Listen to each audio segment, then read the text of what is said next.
Since early 2026, Joe Rogan has been tanking his reputation faster than a pump-and-dump crypto scam.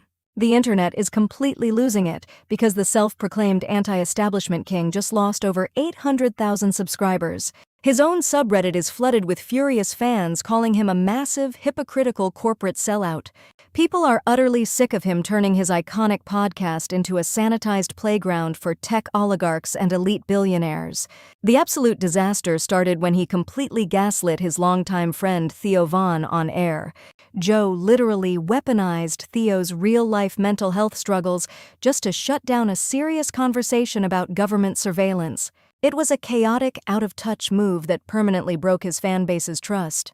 X posts are going viral calling him a state-sponsored puppet. Is he actually compromised, or did a $250 million contract just buy his compliance? Here is the unhinged reality behind his billion-dollar corporate simulation. Anyway, let's look at the actual video evidence from that disastrous episode.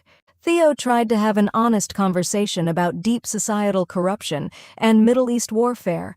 He looked visibly stressed talking about massive military tracking companies operating right now in Gaza. Instead of acting like a real friend, Joe completely shut him down with awkward, dismissive jokes. He literally stared Theo in the eyes and told him he was losing his marbles. Then he casually suggested Theo's deep anxiety about global corruption was just his antidepressants talking. A top Reddit comment with 30,000 upvotes stated that using a friend's clinical depression to gaslight them on air is a disgusting low blow. It gets worse because this messy situation was completely planned. Now, let's talk about Joe's pathetic attempt at damage control. He uploaded a rushed, awkward apology video to Theo a few days later. But a quick screenshot of the episode guide reveals something incredibly shady. Joe did not put the apology on his own solo channel. He literally tagged it onto the exact same episode featuring tech billionaire Mark Anderson. Think about the wild hypocrisy here. Joe is saying sorry for ignoring military surveillance fears while hosting the single biggest financier of military drone programs. Anderson spent hours on air openly advocating for elite corporate dominance. He talked about how his 11-year-old child will use artificial intelligence as a superpower to replace normal human intelligence. Joe just nodded along like a quiet, well-behaved corporate employee. But why would Joe fold so fast for a tech oligarch?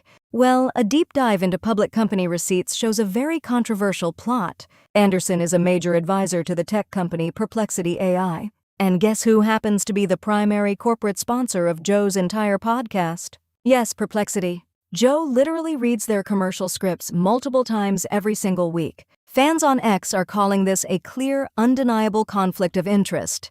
Joe is allegedly banned from asking tough questions about drone strikes because his sponsor's billionaire advisor is sitting right across from him. But if you think the Perplexity situation is bad, wait until you see his secret connection to a literal shadow master. So, how deep does this elitist billionaire circle actually go?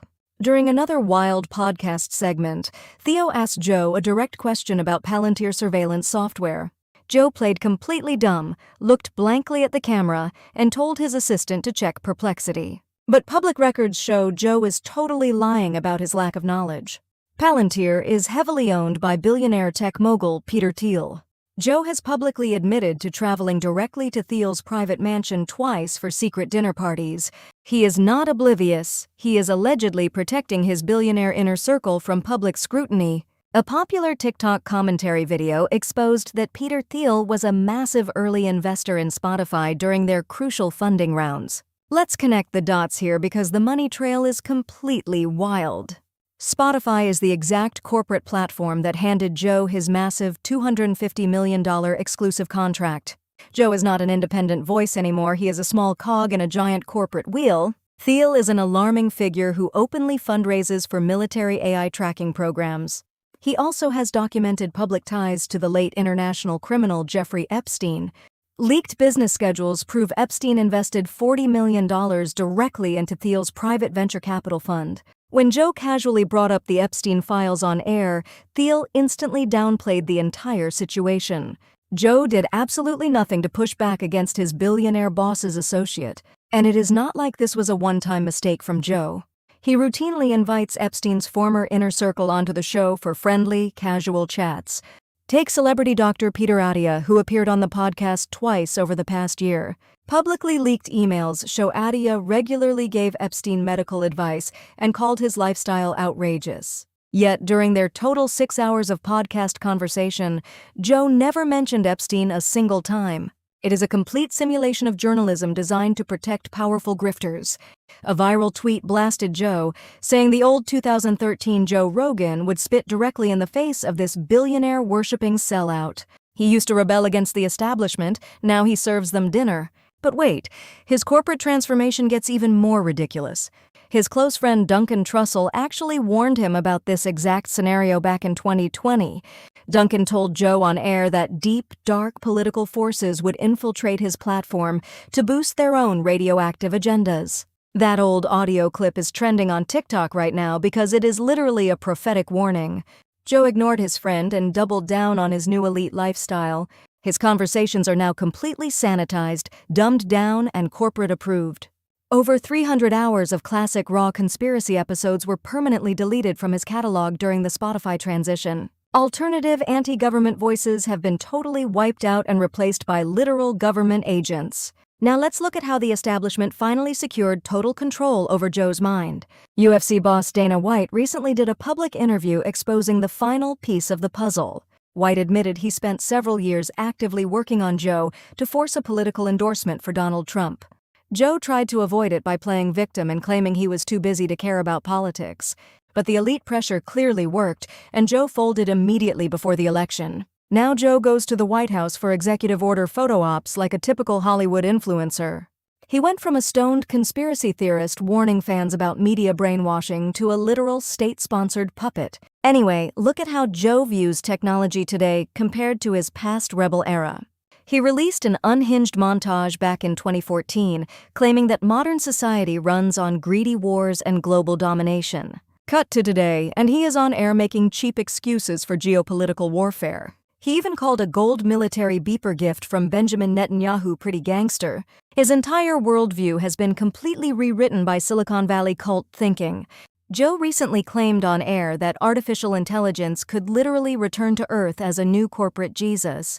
He said a computer algorithm will have the exact same holy powers as God. Guest tech bros laughed and called him a literal Luciferian to his face. But Joe did not even care because he is completely lost in the billionaire sauce. He is too rich, too exhausted, and too out of touch to care about the working-class fans who built his empire. He created a myth of an independent truth-teller, but that myth is completely dead. Genuinely independent creators on Reddit are realizing that Joe never actually existed to help the public. He was just a massive signal booster waiting for the highest corporate bidder to buy his soul.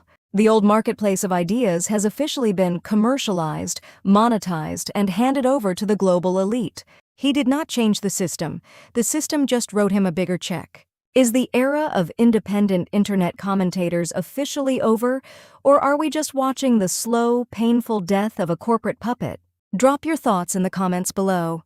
Here is the unhinged reality behind his billion-dollar corporate simulation.